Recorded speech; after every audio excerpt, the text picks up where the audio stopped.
ನಮಸ್ಕಾರ ಆತ್ಮೀಯ ರೈತ ಬಾಂಧವರೇ. ಕಿರಣ್ ಆರ್ಗ್ಯಾನಿಕ್ ಪ್ರೈವೇಟ್ ಲಿಮಿಟೆಡ್ ವತಿಯಿಂದ ಸಚಿನ್ ಕಬ್ಬೂರ್ ಅಂತೇಳಿ ಇವತ್ತು ನಾವು ಗಾಂಧಿ ಗ್ರಾಮೀಣ ಗುರುಕುಲ ಹೊಸರೀತಿ ಹಾವೇರಿಂದ 24 ಕಿಲೋಮೀಟ್ರು, ಇಲ್ಲೇ ಗುತ್ತಲದಿಂದ 15 ಕಿಲೋಮೀಟರ್ ದೂರದಲ್ಲಿ ನಾವಿದ್ದೀವಿ.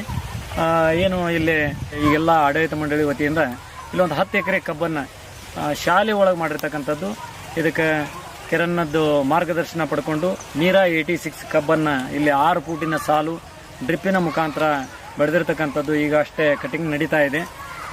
ಕನಿಷ್ಠ ಪಕ್ಷ ಒಂದು 3-3.5 ಎಕರೆ ಕಟಿಂಗ್ ಈಗ ಆಲ್ರೆಡಿ ಆಗಿರ್ತಕ್ಕಂಥದ್ದು. ಕಬ್ಬು ಒಂದು 9 ಲೋಡ್ ಈಗ ಆಲ್ರೆಡಿ ಹೋಗಿದೆ. ಇನ್ನೂ ಒಂದು 2 ಲೋಡು ರೆಡಿಯಾಗಿ ನಿಂತಿದೆ.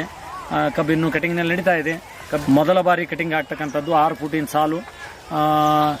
ಒಂದು ನೀರಾ 86 ಕಬ್ಬು 1 ವರ್ಷ 5 ತಿಂಗಳದ್ದು ಕಬ್ಬು ಇದೀಗ. ಪೂರ್ತಿ ಮುಕ್ತಾಯ ಆದ ನಂತರ ಇದು ಕಬ್ಬು ಎಷ್ಟಾಯಿತು ಅನ್ನೋದ್ರ ಬಗ್ಗೆನೂ ಒಂದು ವಿಡಿಯೋ ಮಾಡೋಣಂತೆ. ಆದರೆ ಇಲ್ಲಿ ಈ ಕಬ್ಬನ್ನು 6 ಫೂಟಿಂದು ಸಸಿಯನ್ನು ನಾಟಿ ಮಾಡಲಾಗಿರೋದು. 2 ಫೂಟಿಗೆ ಒಂದು ಕಬ್ಬನ್ನು ಹಚ್ಚಿರ್ತಕ್ಕಂಥದ್ದು, 6 ಫೂಟಿನ ಸಾಲು. ನಂತರ ಇದಕ್ಕೆ 50 ಬ್ಯಾಗ್ ಬೇವಿನ ಹಿಂಡಿಯನ್ನು, ನಂತರ ಒಂದು 20 ಟ್ರ್ಯಾಕ್ಟರು ಸಗಣಿ ಗೊಬ್ಬರನ ಜೂನ್ 24, 2020ರಲ್ಲಿ ಇದು ನಾಟಿ ಆಗಿರ್ತಕ್ಕಂಥದ್ದು. ಈಗ ನವೆಂಬರ್ 24ಕ್ಕೆ ಇದು ಕಟಿಂಗ್ ನಡೀತಾ ಇದೆ. ಅಂದರೆ 1 ವರ್ಷ 5 ತಿಂಗಳಿಗೆ ಎಕ್ಸಾಕ್ಟ್ ಕಟಿಂಗ್ ನಡೀತಾ ಇದೆ. ಇನ್ನು ಇದರಲ್ಲಿ ಕಬ್ಬಿನ ಸೈಜು ಭಾಳ ಚೆನ್ನಾಗಿದೆ. ಎಲ್ಲ ಹೊರಗಿನಿಂದ ಬಂದಂಥ ರೈತರು, ಏನು ಇಲ್ಲಿ ಸ್ಕೂಲ್ನಲ್ಲಿ ಬರ್ತಕ್ಕಂಥ ವಿದ್ಯಾರ್ಥಿಗಳ ತಂದೆಗಳು ಏನು ಕಬ್ಬನ್ನು ಬೆಳೆದಿದ್ದಾರೆ, ನಂತರ ಇನ್ನು ಉಳಿದಂಥ ಎಲ್ಲ ರೈತರ ಅಭಿಪ್ರಾಯ, ಆಮೇಲೆ ಶಾಲೆ ಒಳಗಿರ್ತಕ್ಕಂಥ ಆಡಳಿತ ಮಂಡಳಿಯವರ ಅಭಿಪ್ರಾಯ, ನಂತರ ಏನು ಕುಕ್ಕುವಾಡ ಫ್ಯಾಕ್ಟ್ರಿಯವರಾಗಿರ್ಬೋದು, ಹೊರಗಿನಿಂದ ಏನು ಫ್ಯಾಕ್ಟ್ರಿಯವರು ಬಂದು ನೋಡಿ ಹೋಗಿದ್ದಾರೆ. 14-15 ವರ್ಷದೊಳಗೆ ನಾವು ಈ ಟೈಪ್ ಕಬ್ಬನ್ನು ನಾವು ನೋಡಿಲ್ಲ. ಕಬ್ಬಿನ ಸೈಜು ಭಾಳ ಚೆನ್ನಾಗಿದೆ.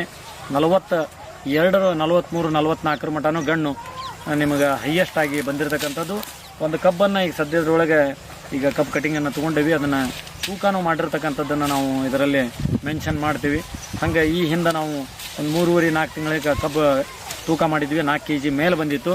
ಈಗೇನೋ ಒಂದು ಅಂದಾಜು ನಾವು ಹಿಡ್ಕೊಂಡು ನೋಡಿದಾಗ 5 kg ಮೇಲೆ ಕಬ್ಬು ಬರುತ್ತೆ ಅನ್ನೋ ಒಂದು ಭಾವನೆ ಐತಿ. ಈಗ ಅದನ್ನು ತೂಕ ಮಾಡಿ ನೋಡೋಣ. ಇಲ್ಲೇ ಓರಿಕೆನನ್ನು ನಮ್ಮದೇನು ಕಿರಣ್ ಆರ್ಗ್ಯಾನಿಕ್ ಪ್ರೈವೇಟ್ ಲಿಮಿಟೆಡ್ದು ಪೂರ್ತಿ ಮಾರ್ಗದರ್ಶನ ಆಗೈತಿ.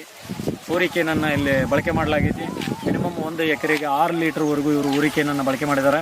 ನಂತರ ಒಂದು 6 ಬ್ಯಾಗ್ ಎಕರೆಗೆ ಫರ್ಟಿಲೈಸರ್ಗಳು 19 ಗೊಬ್ಬರನ ಇಲ್ಲಿ ಬಳಕೆ ಮಾಡಲಾಗೈತೆ. ಅಂದರೆ ಯೂನಿಫಾರ್ಮಲ್ ಗೊಬ್ಬರಗಳು 19 ಅಂದರೆ ಯೂರಿಯಾ ಮತ್ತು ಫಾಸ್ಫರಸ್, ಪೊಟ್ಯಾಶ್ ಈಕ್ವಲೆಂಟ್ ಆಗಿ, ಬಾಕಿ ಎಲ್ಲ ನ್ಯಾಚುರಲ್ ಆಗಿನ, ಅಂದರೆ ಯಾವುದೇ ಕೆಮಿಕಲ್ ಪಾಯ್ಸನ್ಗಳನ್ನು ಸ್ಪ್ರೇಗಳನ್ನು ಮಾಡದೆ ಬರೀ ಫರ್ಟಿಲೈಸರ್ ಬೇಸ್ ಮೇಲೇ.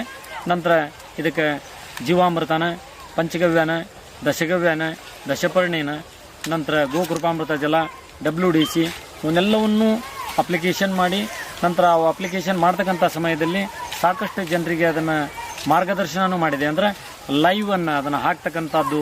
ನಂತರ ಅದರ ಬಗ್ಗೆ ಎಲ್ಲ ಡೀಟೇಲ್ ಇನ್ಫಾರ್ಮೇಷನನ್ನು ಇಲ್ಲಿ 3 ಕಾರ್ಯಕ್ರಮನ ಹಲವಾರು ರೈತರು ಪಡ್ಕೊಂಡು ಹೋಗಿದ್ದಾರೆ.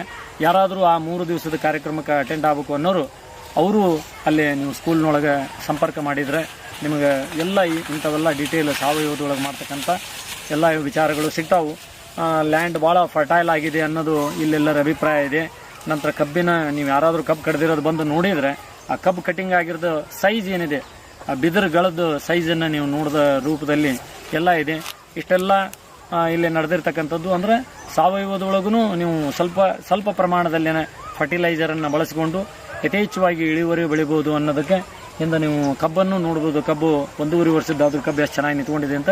ನೀರಾ 86 ಈಗಷ್ಟೇ ಒಂದು 15 ದಿವಸದಲ್ಲಿ ಇದರದ್ದು ಸೂಲಂಗಿ ಬಂದಿದೆ. ಏನು ಗೊಂಡೆ ಅಂತೇನು ಹೇಳ್ತಾರೆ, ಭಾಳ ಲೇಟಾಗಿ, ಅಂದರೆ ಸಾಕಷ್ಟು 10 ತಿಂಗಳ 11 ತಿಂಗಳಿಗೆ ಕಬ್ಬುಗಳು ಸೂಲಂಗಿ ಬರ್ತಾವೆ. ಕಬ್ಬಿನ ತೂಕ ಯಾವುದೂ ಕಡಿಮೆ ಆಗಿಲ್ಲ. ಕಬ್ಬು ಭಾಳ ತೂಕ ಇದೆ. ಟೇಸ್ಟು ಭಾಳ ಚೆನ್ನಾಗಿದೆ.